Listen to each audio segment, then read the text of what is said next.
So good afternoon, everyone. Thank you very much for joining. It's an absolute pleasure to introduce Dr. Galit Alter, who's a professor of medicine at Harvard Medical School and a core member at the Reagan Institute of Mass General Hospital, MIT, and Harvard. Galit completed her PhD in experimental medicine at McGill, and then she did a postdoc with Marcus Orfeld at MGH, working on fantastic things with NK cells. But Galit is much more than an immunologist who works on a certain cell type. She is a true modern systems immunologist. She invented this systems serology platform, which is this awesome technology that has kind of taken over the world, where you can use systems approaches, combination of experimental and computational, to look at antibodies and deep profiles of a polyclonal pool of antigen-specific antibodies. So she'll talk all about that. I won't steal her thunder. But just one personal, I trained with Galit. I was a postdoc in Galit's lab before I started my own lab here at Pitt. And what I learned from Galit, and this is worth sharing probably to the whole community here, is that I was a systems biologist, computational systems biologist by training. But really, there are deep problems in immunology that need systems biology. And so she converted me from a systems biologist to a systems immunologist. And really, it's a two-way street.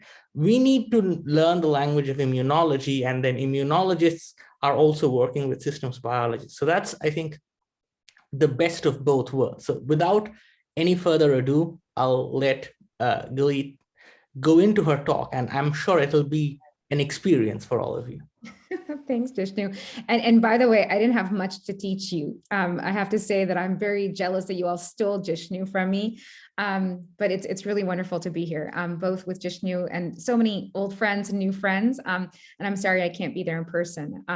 Okay, so what I thought I would do, just in the essence of systems immunology, is just to take you on a little bit of a tour, a whirlwind tour of how and why we develop systems serology, but then also talk through just some examples of how we've applied this tool. And I'm going to go into two different pathogens today for fun. So I'm going to start off with a story on SARS-CoV-2 because it's, I guess, the virus du jour still, hopefully not for so long. But then I also want to show a short story on tuberculosis, really just illustrating how systems serology and systems biology approaches to understanding immunity really started to help us understand a completely new function of antibodies that I don't think that we previously appreciated was potentially so critical in modulating disease. Okay, so these are just my disclosures, and where I'm going to start off with is, where does systems serology come from? So, back 20 years ago, I'm not going to age myself, but 20 years ago, we really started entering the field of vaccinology as a laboratory. And it was at this time, 20 years ago, that when we were trying to understand why some people responded to vaccines properly, why some people were protected following vaccination or following infection, we threw every omic tool we could get our hands on at the time to try to understand what was a protective immune response, right? So we had genomics, we had transcriptomics, lipidomics, metabolomics. We basically would throw these at these samples that we collected from these huge vaccine trials to try to understand that magical pattern or that magical profile that was associated with protective immunity. Now, what was important about all those technologies is they told us about the state of the cellular response to infection or about following vaccination, or they would tell us about the serological kind of profile of the response in these individuals. But none of the tools really told us about the billions, if not trillions of antibodies that are generated every second after vaccination or infection, how those billions and trillions of antibodies will recognize the target, and more importantly, once they bound to their target, how they then recruited in the immune system to fight the infection. So there was this big open question in the immunology field about how antibodies leverage the immune system to fight disease. So we began to think about how could we build tools that could address this big question in immunology, really understand how antibodies interact with the immune system, really as molecules that drive immunological function. And we began to think about how we could build a tool that could address this question, but it had to be sample sparing, it had to be high throughput, and it had to be highly flexible and allow us to tackle, how antibodies work across lots of different infections. And so for all the trainees that are here on the call, I just want to leave you this idea that if you capture one thing from this talk, that is that this tool is really, it's not rocket science, it's really easy, and it can be applied to any disease of interest. And the idea here is this tool is really just the tip of the iceberg of what is possible. And I'm hoping that folks will keep building on this to really truly understand how antibodies act as molecules that modulate the immune system. Okay, so we started with this tool in the context of HIV, but we toggled across and adapted it to bacteria, parasites, and even to fungal pathogens. And as I mentioned today, I'm going to just show you two examples of how we've applied it over the years to just two very different pathogens, a virus and a bacteria. So where the tool really began was this idea that we wanted to break the dogma. We wanted to disrupt our understanding of correlates of immunity, right? So as vaccinologists, we're trained to think that antibodies elicited by a vaccine that can bind and block pathogen entry through a process called neutralization, that these types of antibodies are the most important antibodies that we can generate following vaccination to provide protection against infection and disease. But what's interesting about this dogma is that over the last 20 or 30 years, from work from Jeff Ravitch and Stanley Plotkin and Rafi Ahmed and many other legends in the immunology field, we have learned that antibodies do a whole lot more, than just simply bind and block infection. And in fact, the majority of antibodies that we have in our blood are not there just to block a virus from infecting the cells or the human system. But instead, what these antibodies do is they patrol the body and they look for the virus or for virally infected cells. And once these antibodies bind to their targets, what they do is they act as molecular beacons that draw in immune cells from within that tissue localized compartment. And once they have drawn in the cells, they allow these cells to form immunological synapses with the infected cells or the virus, and allow these cells to start to basically capture information about the nature of the infection. And more importantly, these antibodies then provide very specific instructions to these immune cells on how they should destroy anything to which those antibodies are bound to. And those functions can range from cytokine secretion to phagocytosis to cytotoxicity. They can lead to degranulation of either pro or anti-inflammatory modulators. They can lead to complement deposition. They can even lead to antigen uptake into antigen presenting cells and to lead to more effective T cell immune responses. Even more recently, we've learned that antibodies can even get inside of cells where they can then even trigger intracellular Fc receptors and eliminate the pathogen without affecting the viability of the cell. So antibodies can do so much more than just bind and block infection. So what we realized that we needed systems immunology tools to tackle this question, to develop assays that could capture all these functions, as well as the biophysical features of these antibodies, and then machine learning approaches that could then tell us what are the minimal patterns or the signatures associated with protective immune outcomes. So this is where we began to think about how we could make sense of the googillions of antibodies that we have circulating in our system at any given time. So if we estimate the number of antibodies in the system, we can roughly estimate there's about 10 to the 32 antibodies in our blood at any given time. And that's only what's in circulation. There's probably 2 to 3 times more antibody in our tissues. So the potential diversity of how many antibodies we have in our system is really enormous. Now, we began to think initially, okay, for our pathogen-specific antibodies, how do we first capture the biophysical profile of our antibodies, really focusing in on what is the specificity as well as structure of the antibodies that are attacking our pathogen of interest, focusing in on both whether they have particular isotype subclass differences or post-translational modifications. We began to think about how antibodies actually act against pathogens because they never act one molecule at a time. But instead, what they do is they form swarms, thousands, if not millions of antibodies attack all at once our pathogen, attacking different epitopes at different sites, different combinations. So understanding this polyclonal swarm dynamic was absolutely key to understanding the immunology of protective immune responses. We began to think about how we could take those swarms and then ask how they then interact individually with different components of the immune system, thinking about how we could build assays that look at one cell type at a time, thinking about how they respond to these swarms of complex antibody material, and then began to think about the tools that Jishnu brought that allowed us to begin to sift through this enormous amount of data to make sense of what was enriched in populations with good clinical outcomes versus bad clinical outcomes, really helping us uncover what it was that antibodies were doing in the context of infectious diseases. Okay, so this is what gave birth to this tool we call system serology, which is essentially just a number of highly parallelized assays that either interrogate the biophysical features of pathogen-specific antibodies or interrogate their functional properties. So the tool was originally developed to look at human samples, really from any kind of collection source. We can do blood, nasal washes, we can do respiratory channels, CSF, tissue extractions. Really, we can collect antibodies from any source material. And we adapted it over the years to look at animal models as well, looking at non-human primates, mice, and other smaller animals. And I'm just going to focus in on some human and monkey data today.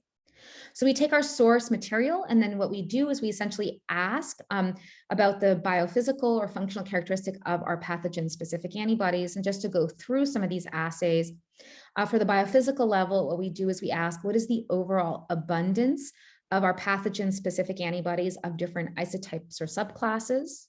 And we can ask really about 500 different antigens simultaneously using a Luminex-based assay. We also ask how these antibodies interact with different FC receptors that are the immune receptors involved in triggering immune effector functions. And we also ask if these pathogen-specific antibodies are post-translationally modified in any particular way using glycosylation analysis.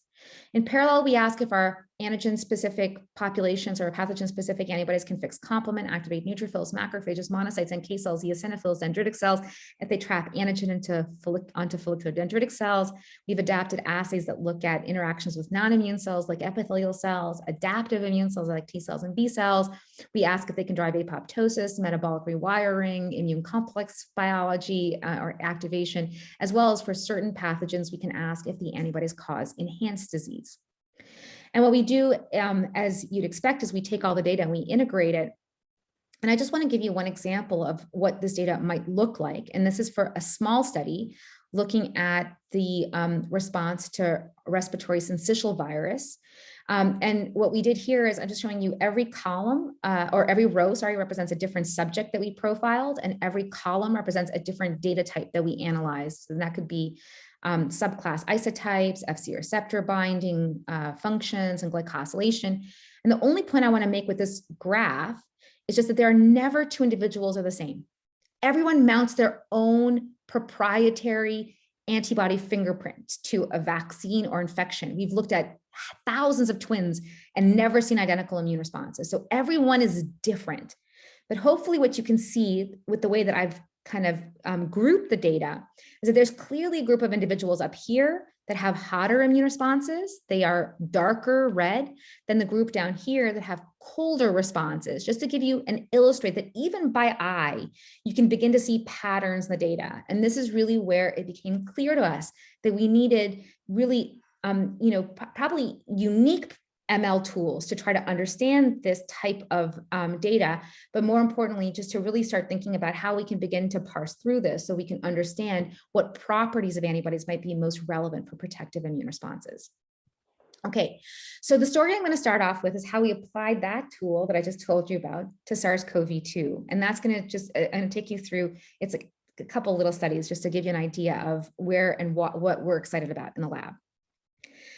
Okay, so this story really begins with this, obvious, kind of historical moment that we've all experienced, where we've seen so many vaccines show incredible efficacy against SARS-CoV-2.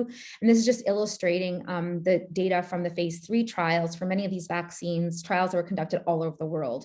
And the only point I want to make here is, coming from HIV, and I saw John Mellors is on the call, so he has experienced this like sadness that we have in the HIV vaccine field. We never see these splits and curves, but this has really been a momentous, experience, I think, for all of us to see this incredible performance of the vaccines. But despite this incredible performance of the vaccines are licensed and all the vaccines that are coming up in the pipeline, there are many, many more coming that are sure to also be highly protective, was this pause we all took as we saw all these variants appearing across the globe, right? And so all of us were super excited, vaccines are working, we can take our masks off, but oh no, we can't, because there's all these variants that began to appear, all of which began to show evidence that they were escaping these neutralizing antibodies that we thought were the holy grail or the true correlate of immunity against infection and disease. But concomitant to this, scary observation of this loss of neutralization that we saw across the world the piece of the puzzle that was not as highly, publicized in the media was the fact that we weren't really losing control over severity of disease.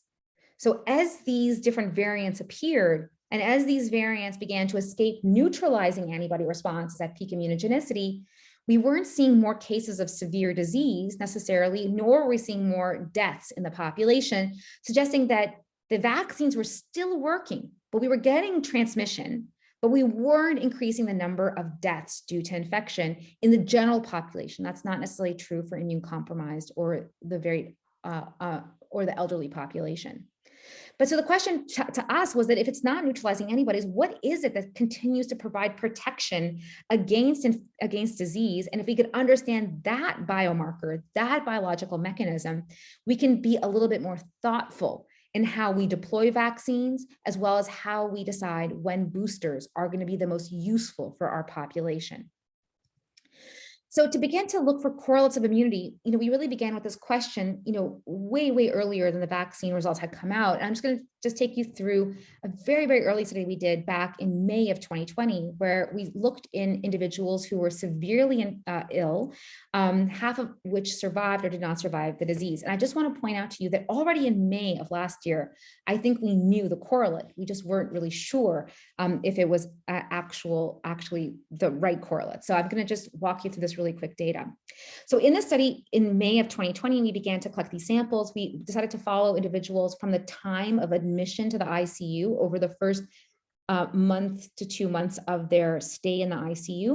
And we profiled these responses, and I'm going to show you now for the first 15 days, blinded. So we had no idea if people went on to survive or not survive the disease. And we began to ask the question, were there different patterns in the quality of the antibodies across these two groups of individuals? And I'm going to focus in for this first analysis just on a few of the functions of antibodies we analyzed, just to give you a feel for where the differences really were present in these two groups of individuals.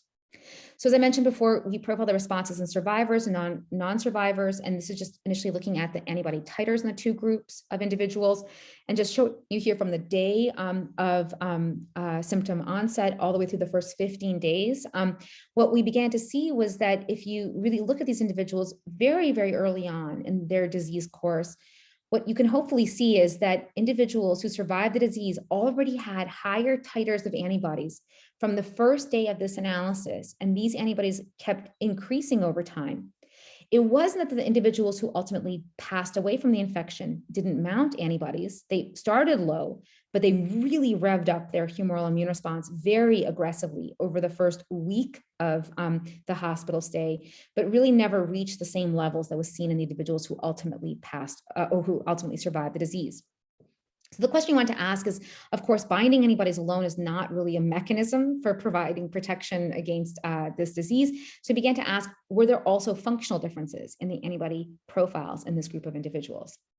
So what I'm showing you on the right side now are just 6 of the functions that we analyzed across these groups of individuals, focusing in here on the ability of the SARS-CoV-2 antibodies to recruit monocyte phagocytosis, neutrophil phagocytosis, complement deposition, to activate NK cell degranulation as a surrogate for NK cytotoxicity, the ability to drive NK cell cytokine secretion or to drive neutralization. And hopefully what you can see if you just focus here on the bottom right, there was no difference in the evolutionary trajectories of the neutralizing antibodies across survivors and non-survivors. This doesn't mean that neutralizing antibodies are not important for protection against infection, right, following vaccination, but what it meant is that neutralization is not necessarily a biomarker that resolves whether or not you're going to survive or not survive COVID-19. We did not see any difference in the ability of the SARS-CoV-2 antibodies to activate NK cells. And this was kind of sad because, as Jishnu mentioned, I love NK cells. And so we didn't see any evidence that NK cell activating antibodies were part of the solution to the problem following severe COVID-19. But hopefully what you do see is that these 3 opsonophagocytic functions were clearly evolving differently across survivors and non-survivors of COVID-19, with a very early and aggressive evolution of monocyte phagocytosis within the first week of the ICU admission, really increasing over time, much, much more effectively in the survivors versus the non-survivors. The same thing was true for neutrophil phagocytosis that reached a higher level in the survivors versus non-survivors, and then complement activation, which also increased over time, but eventually kind of reached the same level in the two groups. So we kind of had a hint back then that something about opsonophagocytosis might be important. But unfortunately, in this group of individuals, it was hard to say that these particular responses were associated with protective immunity. So what we decided to do really early on, again, in 2020, is to latch on to models where we could actually look for correlates of vaccine-induced protection. And the place where we latched onto was really by looking at non-human primate vaccine studies, where we could get samples very quickly, and we knew that the animals were vaccinated and then challenged, and we could read out the aftermath of that particular protective immune response. So what we did is, the study I'm going to tell you about now is a study that we did with in collaboration with Galit, who's a friend and colleague, obviously another systems immunologist, so probably not a stranger to all of you on the call.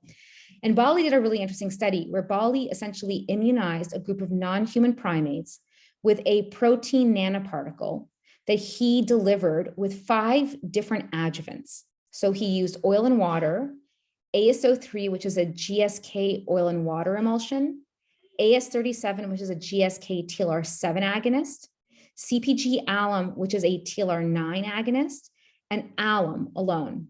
And he immunized the animals with these nanoparticles with the different adjuvants, which was wonderful from our perspective because we could see whether you could get a heterogeneity of immune responses. And then following challenge, you could ask, well, which profiles were associated with the best clinical outcome or protection against infection or disease? So I'm just going to walk you through the first data just to give you an idea of how these adjuvants are shaping the response quite differently from one another. So if we just take a look here at the first graph, IgM responses against the vaccine antigen, and we're looking here at responses in at day 21, which is after the first dose, or day 42 after the second dose. What we're looking at here are responses across the different groups. So the color is shown here on the key of which adjuvant was used, and the adjuvant is also listed above. And I just want to make the point here that clearly you can see that we saw differences in IgM levels against the vaccine, with ASO3 driving the highest levels of IgMs to the spike antigen compared to the other adjuvants. But what's important here just to note is that after the first dose, all the animals had IgMs to the spike antigen. And after the second dose, they augmented slightly higher. And that's going to be important because it's going to look different for some of these features that we're going to look at in just a minute. But ASO3 was also the winner at inducing high levels of IgG responses, which we think are critical for driving antiviral immunity. And interestingly, if you look at IgAs, which we think are critical for mucosal immune responses, we saw that AS37, the TLR7 agonist, induced the highest levels of IgA responses. So what we began to see is these adjuvants are tuning the immune system in slightly different ways. But of course, we don't care only about titers, we also care about functions. And so what we're going to look at now is how these vaccine elicited different functional activity in the humoral immune responses. And I'm going to start over here on the left side with the ability of antibodies to recruit NK cell degranulation, again, a marker of NK cell cytotoxicity. Now, what I want to draw your attention to first is after the first dose, there was very low levels of these NK cell ADCC-inducing antibodies.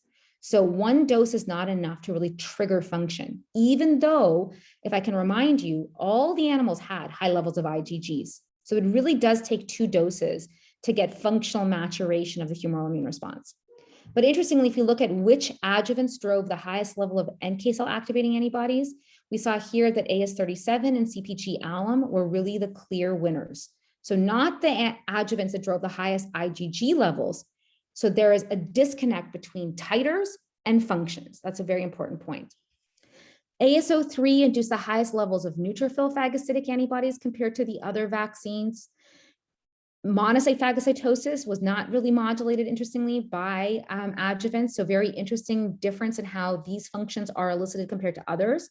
And complement activating antibodies were almost exclusively induced by ASO3, with a little bit induced also with CpG alum, but none of the other adjuvants, like totally flat, no complement inducing antibodies at all.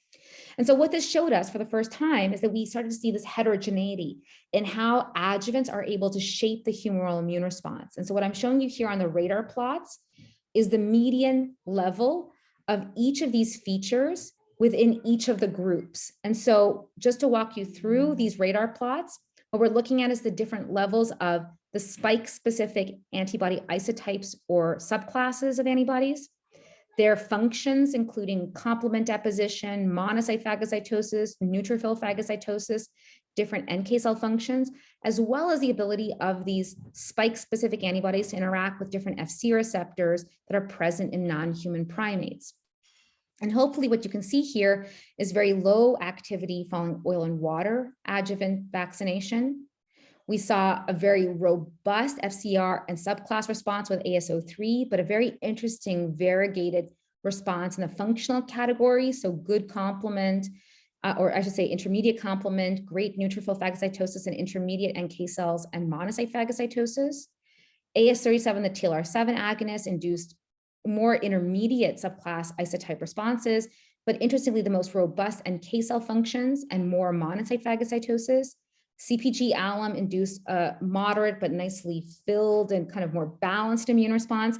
And then alum induced a moderate response, but really tipped towards more NK cells compared to complement and monocyte. So we see this beautiful pattern of differences in the immune profile. So now this is perfect because the animals were then challenged. So what I'm showing you here now, and this is our opportunity to really begin to do a correlates analysis, is we saw how many animals after challenge had viral RNA in their respiratory tract. And so what we're seeing here is in the non-vaccinated group, 4 of 4 animals were infected with oil and water. 3 of 4 were infected with ASO3, 1 of 5, AS37, 2 of 5, CpG alum 1 of 5, and alum 2 of 5. So we see this very interesting kind of profile where some adjuvanted vaccine groups seem to be more protected against infection compared to others. And of course, in a first iteration of that correlates analysis, we looked at the obvious relationship of neutralizing antibody levels along the x-axis with the level of viral replication in the respiratory tract. And hopefully what you can see here is this expected inverse correlation where clearly the induction of neutralizing antibodies is inversely correlated with the level of viral replication. But the group of animals I want to draw your attention to is this group here in the red box, because this is the most interesting group. And this has really been the big conundrum with all the variants of concern. And the reason this is such an interesting group is that these animals have nearly identical neutralizing antibody levels, but half the animals have viral replication in their noses and their upper respiratory tract, and half the animals have none. So the question was, is in this group, what is special? What additional features of the humoral immune response are highly associated with protection? And can this help us truly understand the immunological mechanisms of protection against this particular virus? So focusing on these animals, we took all of our system serology data, and we basically just asked in a simple discriminant analysis, first of all, could we separate out animals who are protected versus those who are not? So what I'm showing you here in the discriminant analysis is each dot represents one of the animals in that box, that enigma box, which is not explained by neutralizing antibodies. On the right side in the green are the animals who are completely protected from challenge. And in the red, you have the animals who are not protected from the challenge. And so you can see just with FC data alone, we can completely resolve these two groups of animals. And when we asked what were the minimal features that were enriched in these animals compared to these animals, what was fascinating of the 120 different features that we had captured from these animals, only, oh, I forgot, we also unblinded to the different adjuvants that were used. And you can see that there are particular adjuvants that fell within this protected category, really including the CpG alum, ASO3 and AS37 adjuvants that were clearly inducing these more protective immune profiles. But when we asked which features were actually enriched in these animals, what we found was really quite fascinating. Oops. It was 3 features only that were required to resolve these two groups. All the features were enriched in the non-infected animals shown here in the green bars. And interestingly, these features included 3 very interesting signals. The first was spike binding antibodies that could also interact with an Fc receptor called Fc gamma R3. And we'll get into why this is so interesting in just a minute. Animals who were highly protected also selectively induce higher levels of neutrophil phagocytic antibodies to the SARS-CoV-2 spike antigen. And finally, animals who were highly protected had higher levels of IgAs. So Fc gamma R3, neutrophils, and IgA were the signature of protective immunity.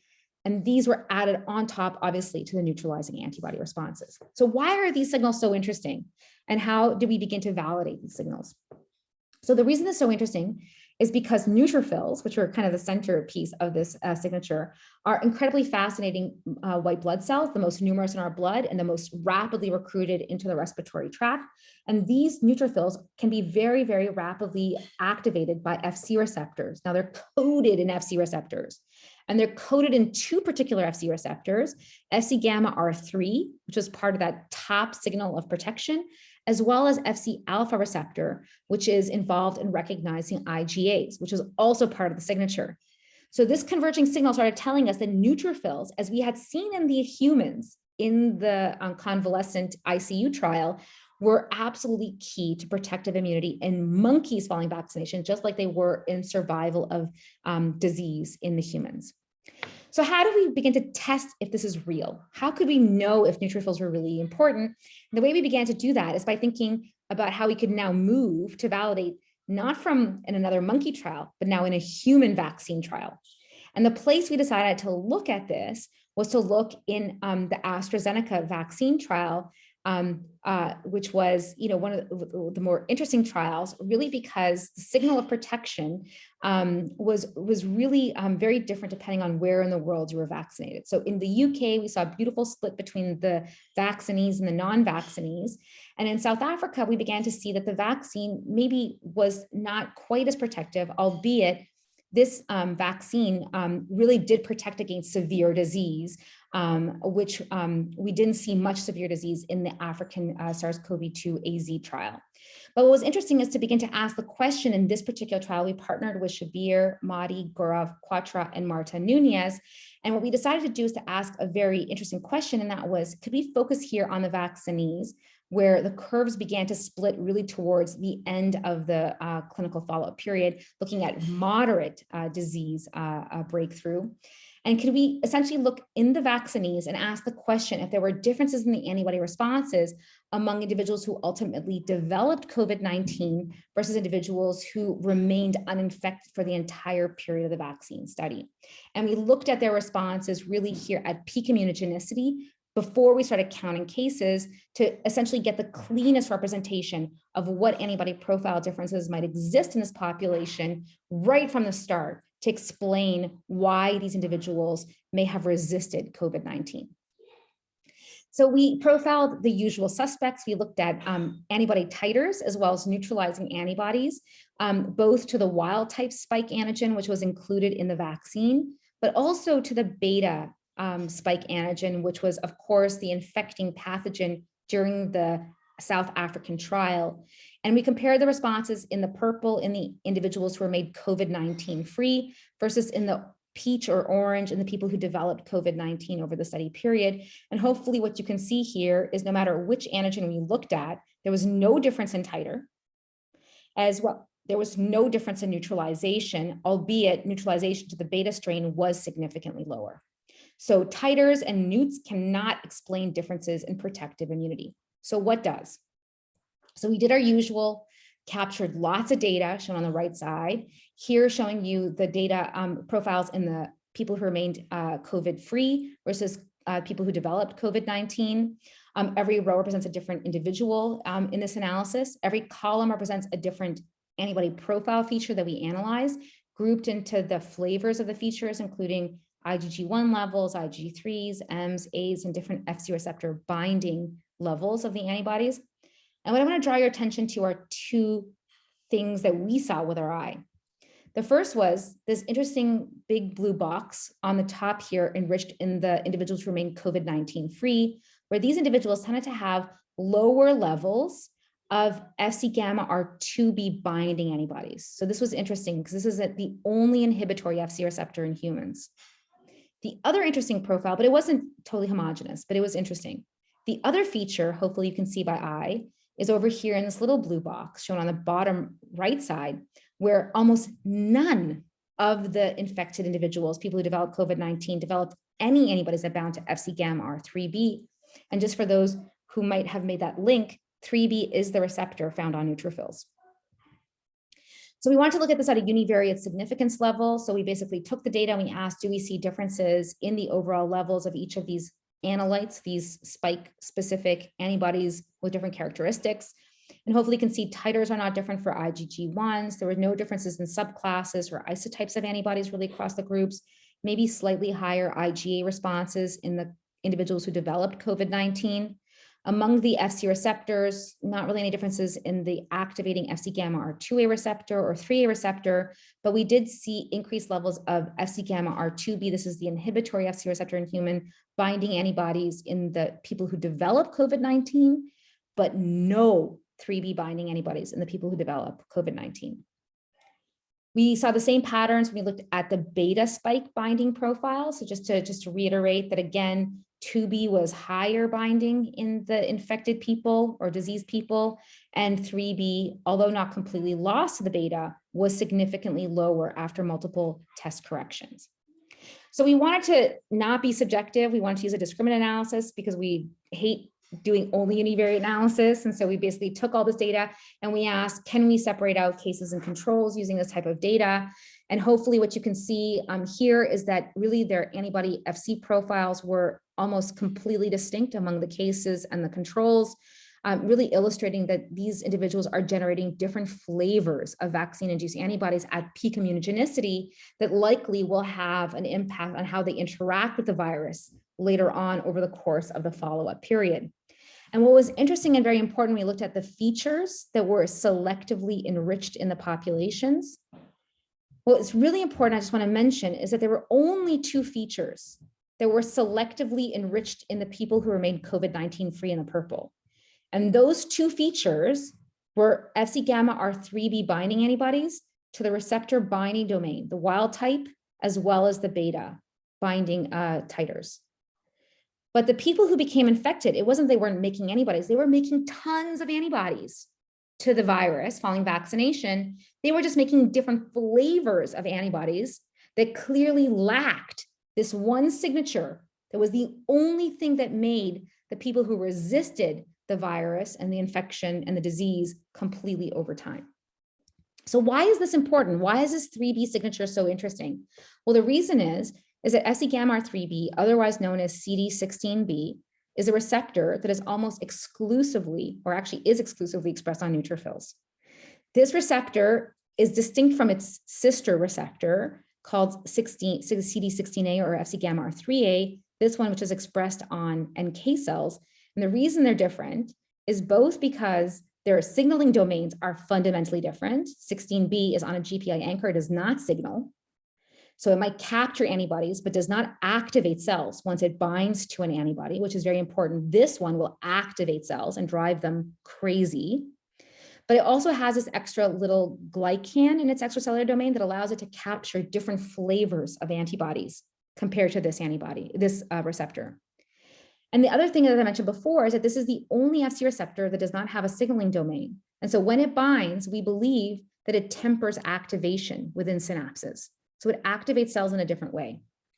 So we began to ask the question, why are these receptor binding profiles so different? And why could this lead to different outcomes following interaction with SARS-CoV-2? And the way we went about asking this question is by essentially making pools of antibodies from our cases or our controls. So our cases, we made pools of antibodies that bound to 2B, but not to 3B, or didn't bind to either receptors. And in the controls, we made pools of antibodies that bound to 3B, but not 2B, or both, or neither. And we asked the very simple question is, do all of them have the ability to recruit neutrophils to drive opsonophagocytic clearance, right? So can you still get rid of the virus, irrespective of this kind of profile difference in binding? And what I'm showing you here on the left side, on the right side, are the phagocytic scores induced by these antibodies. So if you have, in the first place, antibodies in group 1 or group 2 that are double negative for 2B and 3B, they induce very low levels of neutrophil phagocytosis. If you now look in the case group and you look at ones that can bind to 2B but not 3B, they induce neutrophil phagocytosis. They can clear out virus. If you now add 3B but not 2B, you still clear out virus. So it doesn't matter if you hit an activating or non-activating receptor, with the signaling domain, you're still phagocytosing and clearing. And if you have 2B and 3B, you can really get rid of the virus. So no matter which receptor you go through, you still get rid of the virus. But the big difference was with what happened after you phagocytose the virus. And what we asked was whether or not neutrophils then responded to this uptaken, this virus that was taken in a different way. And what we found was that if you looked at the antibodies that went in through 2B or 3B, they didn't seem to activate Th1 cytokines differently, but they went completely different when it came to activating lots of pro-inflammatory cytokines and chemokines, where if you go through 2B and not 3B, you essentially get this massive inflammation.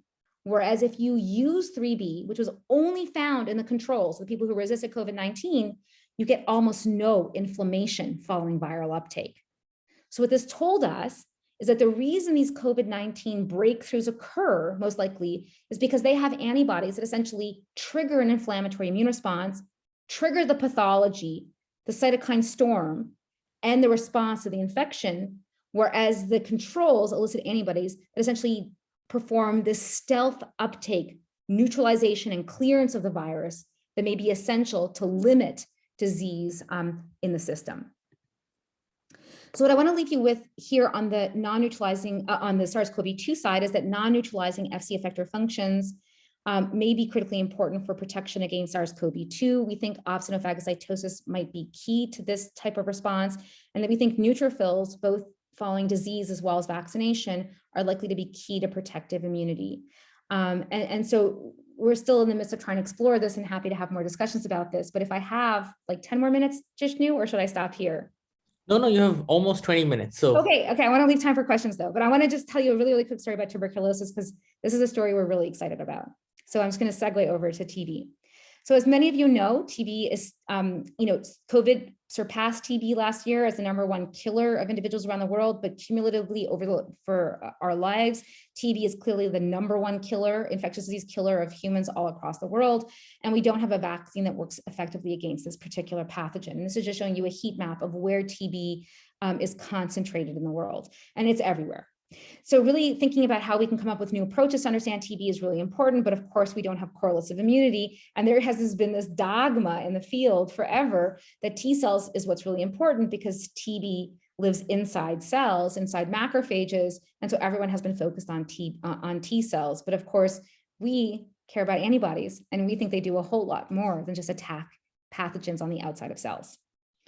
So to begin to ask this question, really about 10 years ago, we began to look at antibody profiles across the spectrum of TB, right? Because we know that TB is not just active or latent, it's not just infected or uninfected, but really most people who are exposed to TB really experience a spectrum of disease all the way from never exposed, all the way through to exposure, some of which might be cleared, others that might lead to latent infection. And then for reasons that are not completely clear, a small fraction, about 5% of individuals who get latent TB will eventually lose control of their bacteria, and eventually the bacteria will proliferate and cause disease and ultimately death. And so we began to think about how we could just profile the extremes of the disease, right? People who control versus people who don't control, and ask the very simple question, are there differences in antibodies? Because nobody believed that antibodies had any role to play in TB. And so about a decade ago, when we did this analysis, we very quickly realized that antibodies were fundamentally different across latently and actively infected individuals. And here in this principal component analysis, what you can hopefully see using FC data is that we could completely discriminate individuals who are actively infected with TB versus those who are not. Now, what was interesting about this profile difference across the two groups, oopsies, this is out of order. Sorry, don't look at the right side, just look at the left side, is that in these individuals, we saw that latently infected individuals shown in the blue, called LTB, had higher levels of antibodies that could recruit antibody-dependent cellular cytotoxicity. So they were great at recruiting NK cells to kill macrophages. And this is significantly higher than we saw in the actively infected individuals. Interestingly, this activity was antigen-specific because when we depleted the TB-specific response with PPD peptides, shown in the second blue graph line, we were able to deplete out the ADCC activity. So this is not just random antibodies. This is antigen-specific antibody-driven NK cell activation.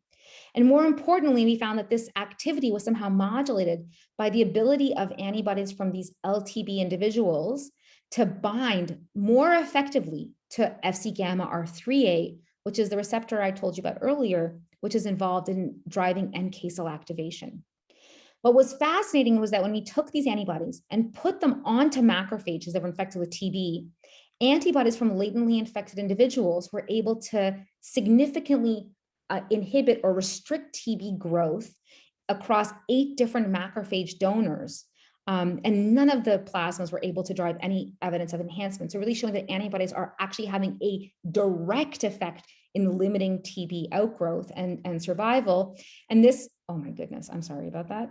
So this really led us to this ideology, or to this like new kind of way of thinking about antibodies, in that there are really these fundamental differences in how these antibodies are generated in latent active TB, and really prompted us to go deeper to understand how antibodies really drive control of TB.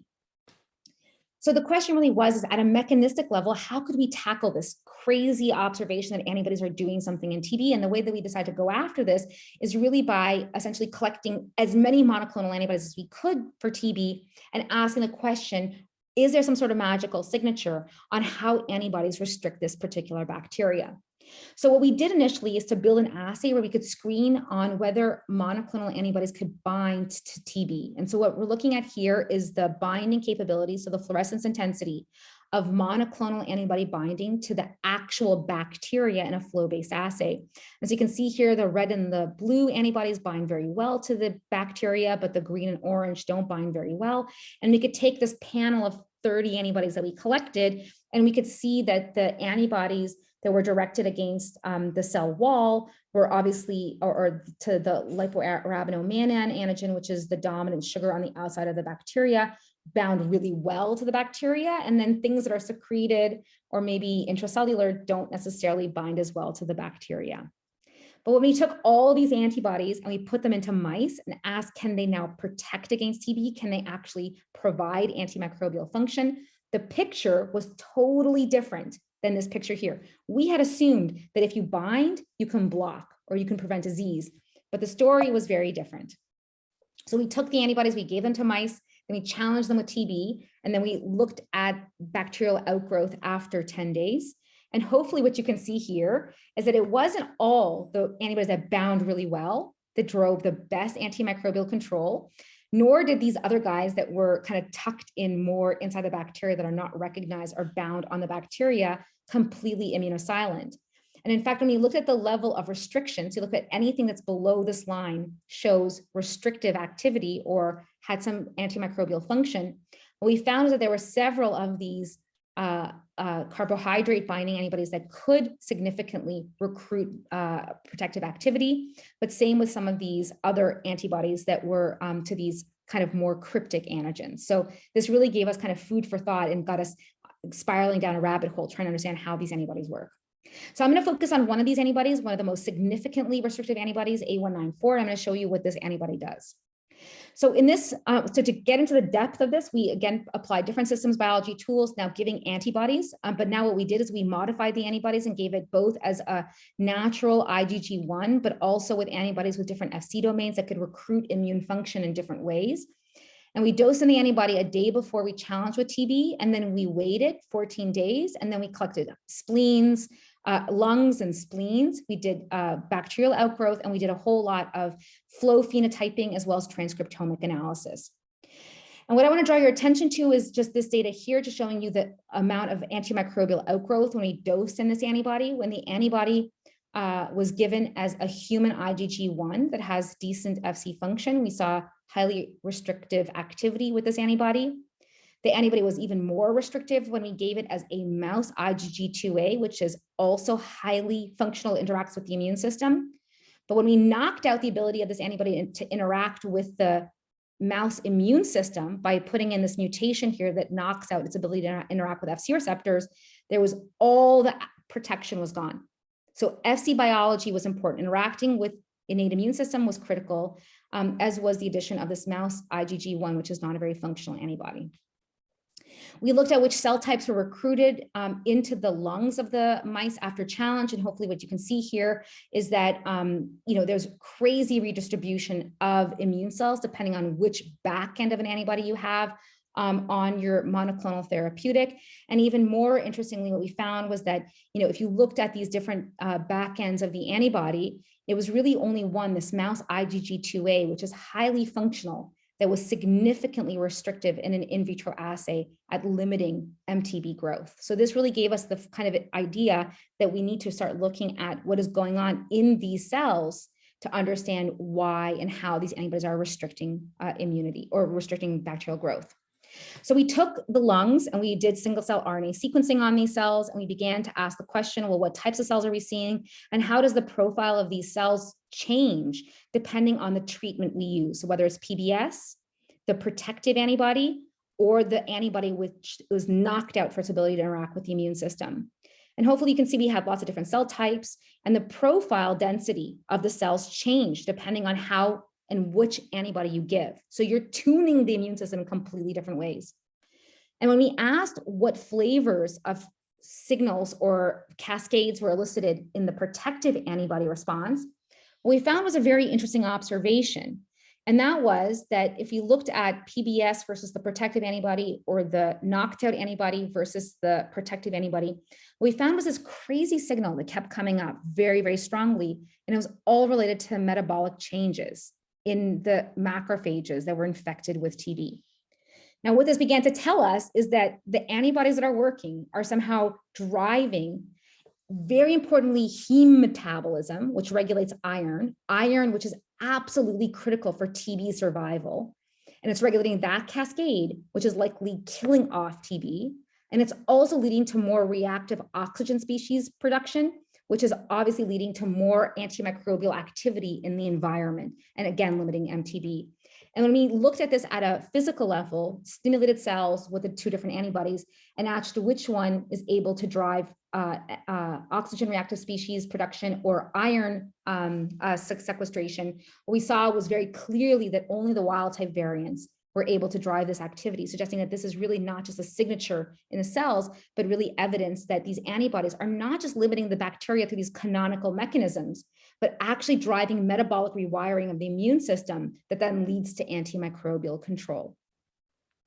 So this, I'm going to skip this. I'm sorry, I just want to leave time for questions. So I want to leave you with this last idea from TB, and that is that clearly what we're starting to see is that antibodies can definitely restrict tuberculosis. And really, we have to take a holistic look at immunity to understand how antibodies contribute to protection against all diseases, not just a TB. But really in TB, we have learned now over the years that both antigen and FC biology is critical in dictating antibody-mediated protective immunity. We believe that antibodies do not protect against TB just through canonical FC mechanisms, but really drive restriction of TB through metabolic rewiring of macrophages. And we're in the process of identifying the targets that are most interesting to try to develop novel vaccines to help to counteract TB.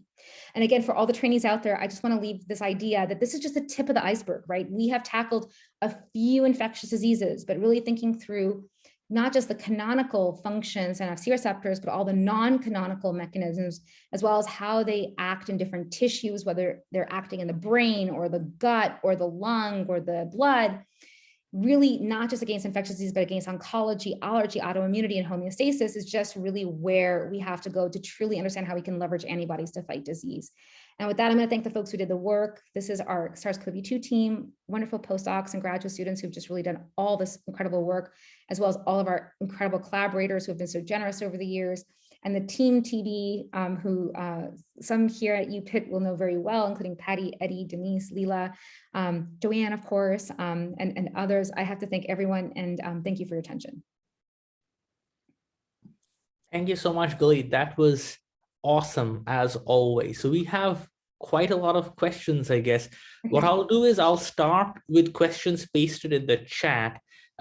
So if the person who pasted the question wants to ask it, he or she can. Otherwise, I can read it out. First question from Carlos. Carlos, do you want to go ahead and ask?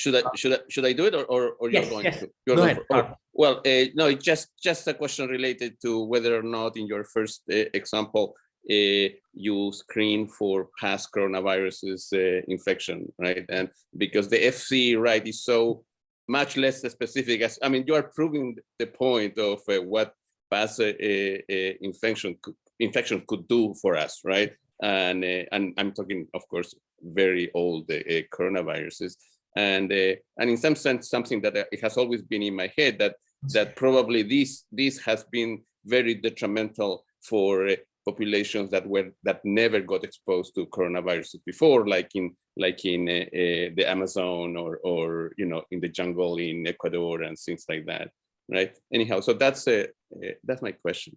That's a really good question. Yeah. So Carl, so one thing I skimmed over, right, is that you saw that crazy difference at the very beginning between the survivors and non-survivors. And when you look at what's driving that survivor signal, it was all immunity to S2, which is the one conserved region across all common coronaviruses. And so what's fascinating, right, is that those S2 antibodies are clearly giving these people an advantage. But what was very surprising is, I can show you, if you email me, I can send you an example of this. They were not so functional. So these people have these antibody responses that can grab the virus early, but they're not completely clearing the virus as effectively as possible. So they need some time to ramp up, but they have that early immune response to the virus that obviously gives them a survival advantage. In the people who have mild disease or moderate disease, they have those S2 pre-existing antibodies and they have function. So we think that the S2 previous cross-reactive antibodies that have function is what most likely drives mild or moderate disease. So it's a really important point. And we've not even thought about looking in super naive populations, but we should. But that's really, you're absolutely right. It's that cross-coronavirus immunity to S2 that seems to help out for modulating disease. Thanks, Galit. Next, I think Ernesto. You're on mute, Ernesto. I might have missed this information, but my question is, the analysis you did in the breakthrough infections was in serum after they have been infected or prior to the infection? So it was at peak immunogenicity. So okay. So they get vaccinated, and we started counting cases for 6 months, and then we just counted who got infected and who didn't. And then we matched the people at the last time point to be as kind of fair and objective as possible, but all the immune responses were captured at that time of peak immunogenicity to really start the time clock at the exact same place for the two groups. So would be at like during the infection, during the acute infection? No. After vaccination. Mm-hmm. And then I mean the breakthrough. Okay, just after the vaccination. We profile the responses. Okay. And then we only counted cases afterwards. Okay. So the vaccine responses were induced before. And then we don't know what happens after infection, although we could go back in and look at them. But we were asking, could we predict who would be infected and who would not get infected? Okay, good. Thank you. Thank you. So next, I think we have Dawn, then we'll go to Anuradha and Prabir, and then Inan. Terrific talk. I've worked on dengue a good part of my career, and antibody-dependent enhancement's important in that disease. And in some coronaviruses, like feline infectious peritonitis, the virus uses FCRs to get into cells and replicate. What's the barrier to that now with SARS-CoV-2? Is that a possibility that SARS-CoV-2, given that there's so much involvement of the FCR receptors and entry of virus into cells, is there a concern about adaptation by growth in those cells? That's a really great question. So the answer, we've tried everything we possibly can to try to drive enhancement with antibodies, with many virology colleagues all across the world. And we've never been able to show any evidence that antibodies can drive direct viral enhancement. And I think the reason is that the Fc receptors that these antibodies bind to are not expressed on the lung epithelial barrier, and they cannot really be induced. So we've gone through all the transcriptomic data, we've gone through all the proteomic data, and these epithelial cells don't seem to upregulate Fc receptors that are involved in antibody uptake, which is very interesting. So I think that what happens, the difference with dengue and SARS-CoV-2, right, is that dengue is going into macrophages and monocytes and dendritic cells that are just coated, right? They are so loaded with these Fc receptors. And so the virus capitalizes on antibodies to gain access to its favorite target cell. SARS-CoV-2, on the other hand, goes in through the respiratory epithelial cells being much more inert when it comes to these Fc receptor protein expression profiles. And so the virus cannot capitalize on that pathway to get in. Now, that being said, those epithelial barriers cannot regulate complement receptors. And so what happens there is that we may see some disease enhancement, so more pathology to the barrier when you have more antibody, but not evidence of more infection. So this is really about a tropism difference and about the presence of the receptors involved in antibody uptake that likely lead to different properties of enhancement from virus to virus, depending on the target cell type that the virus infects. So that hopefully addresses your question. Now, what's interesting though with dengue is we've done some work with Eva Harris over the years looking at these properties of enhancement. And while Fc receptors in vitro can help to take up dengue virus and then ultimately allow infection to occur, we've also seen evidence that there are different Fc profiles that pre-exist in children who develop in apparent disease compared to those who develop a symptomatic infection, suggesting that if you have the right balance of Fc receptor binding before you see the virus, you can actually clear the virus through a pathway that is highly destructive and not a pathway that allows the virus to essentially capitalize on the target and drive disease and hemorrhagic fever. Thank you. I think Anuradha and Praveen next. Yeah. So first, this is Praveen. Thank you very much for your outstanding talk and outstanding work. So and also uniquely that this is a fascinating story of functional studies of antibodies. That is so important. So regarding, I have two related questions. Since now you know what are the antibodies are really essential for any particular disease process and clearance. For example, in the RSV, we cannot really have a nice antibody response. Okay, so is it due to number one? Is it that specific antibody? There are antibody response, but the functional antibodies are not there. So that's the number one. And secondly, related question is in the COVID-19, we are talking about after 6 months, you have to have a booster and blah, blah. So that would be different immunological reasons.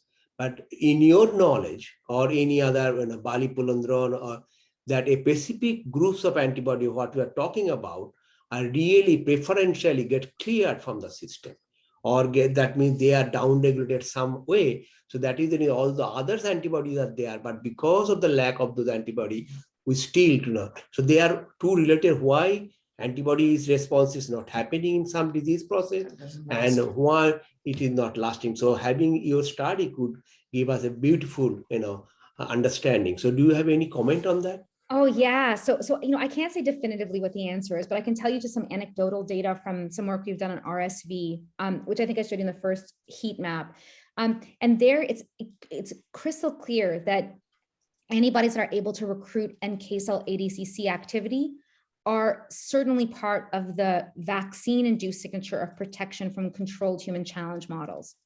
Now, what's interesting is these ADCC-inducing antibodies are cleared very rapidly from the immune system, right? They are highly inflammatory, and it is difficult to sustain them for long periods of time unless you program long-lived plasma cells that continuously produce antibodies with this inflammatory cytotoxic signature. And so I think that in what we've done a few anecdotal studies looking at just signatures over time following the RSV season, just to see what flavors of antibodies are persisting over time. And we can clearly see that, during the peak of the season, we have an expansion in the general population of more inflammatory antibodies. So these antibodies that can recruit NK cells and monocytes and complement. And then as you go into the summer months, those antibodies seem to decay. So it's really transient programming all the time of these functions, which I think is why we have this, renewed susceptibility every 7 months. And this is true for flu, this is true for RSV, this is going to be true for SARS-CoV-2 until we learn how to program plasma cells that can drive durable production of functional antibodies. And what's interesting is it doesn't even have to be such high levels, right? We just need to have enough that they can drive very rapid clearance at the site of infection.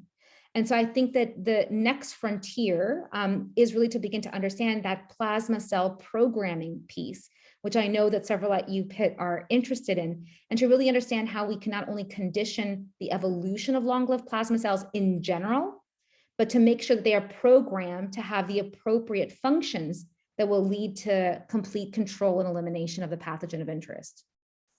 Thank you. Thank you. Thank you.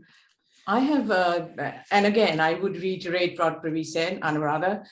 We have heard so much and read so much about your work from Jishnu, and yes, we have stolen him from you, and we are very fortunate. But I have two questions related to COVID. We had a fascinating presentation the other day at the NIAID Council meeting by people who are actively involved in, like yourself, in COVID work. And clearly, you know, this thing that we all are trying to understand is hybrid immunity that Marianne Pepper was talking about. Now, related to that, would you then say pre-infection? She showed very nice data on how the CD4 T cell memory response is very different if you have pre-infection versus just the vaccination. And this goes to the initial question asked about the immune response against S2, you know, this cross-reactivity.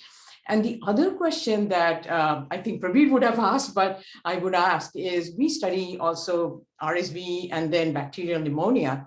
In that context, you know, something we have published quite a few papers is these neutrophils, but you also have, and there are papers published also showing these immature, more MDSC type neutrophils, and which are regulatory, but they can also sometimes be pro-inflammatory.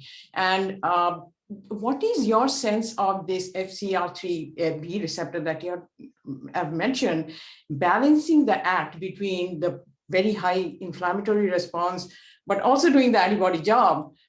So the roles of mature neutrophils versus these granulocytic MDSC type of cells. Oh my goodness. Okay, so let me first hybrid immunity, because I love Marion. The answer to that question is it's absolutely interesting that the folks who do have hybrid immunity who've been infected before and then get vaccinated, they are the only ones that mount very strong functional S2 responses.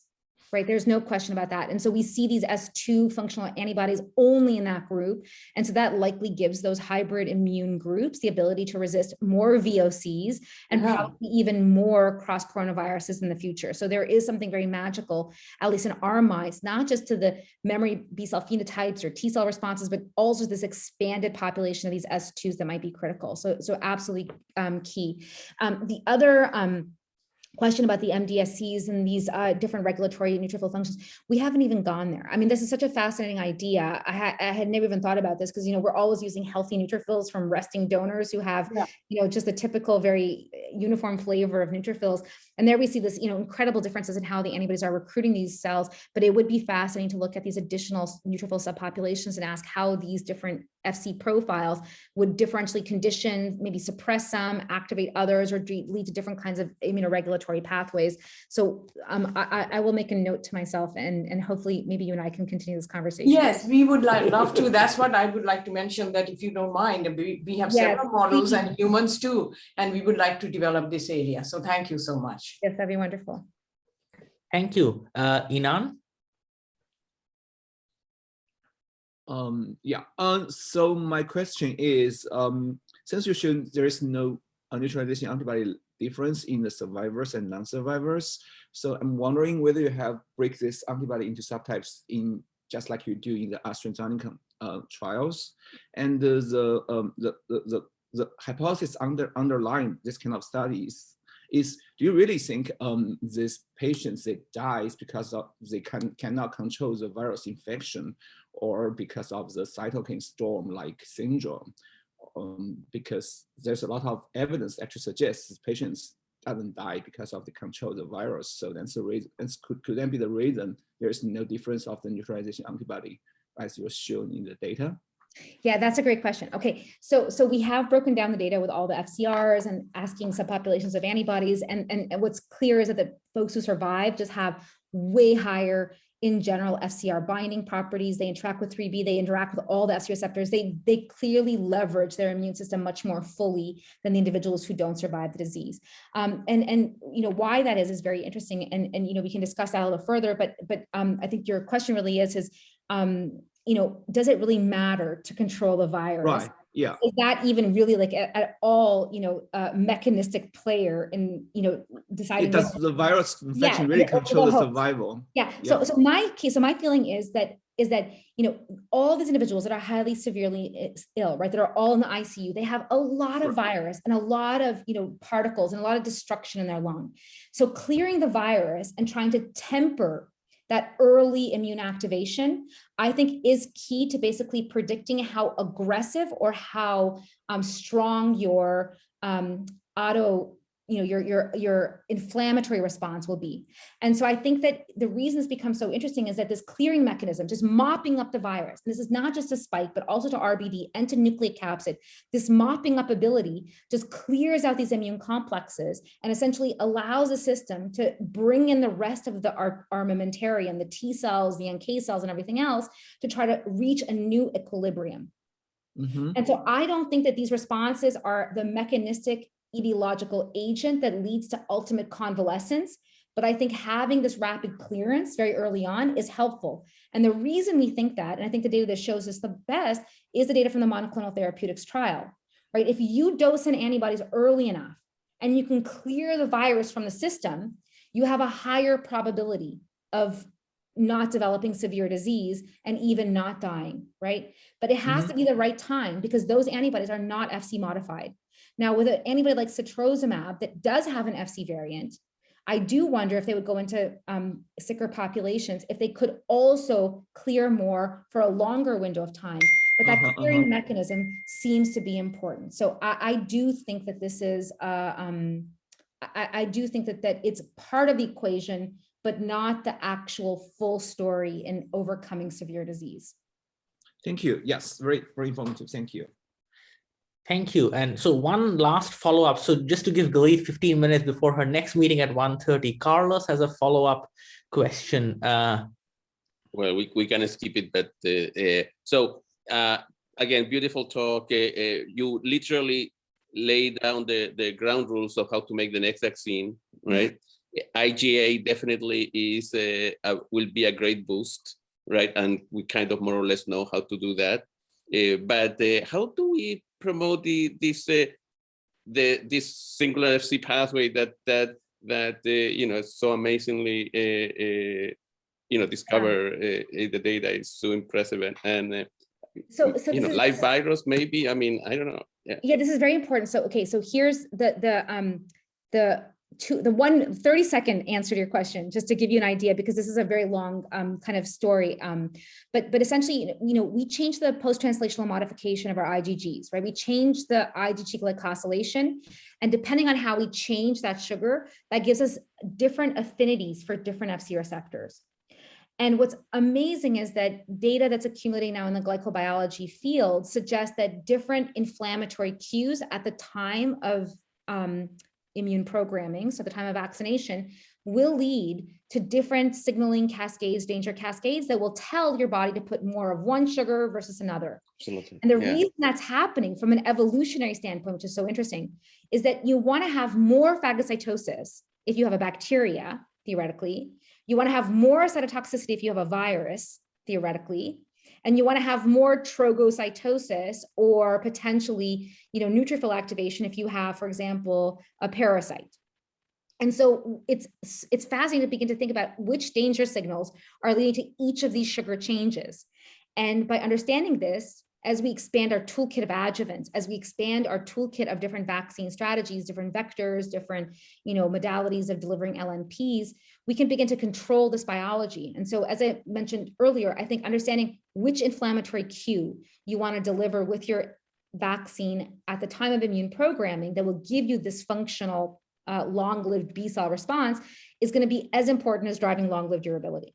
And so I think this is just the next frontier as of what I would say. This is not the now, this is the next of how we can begin to make our vaccines even more efficacious than they already are for long periods of time.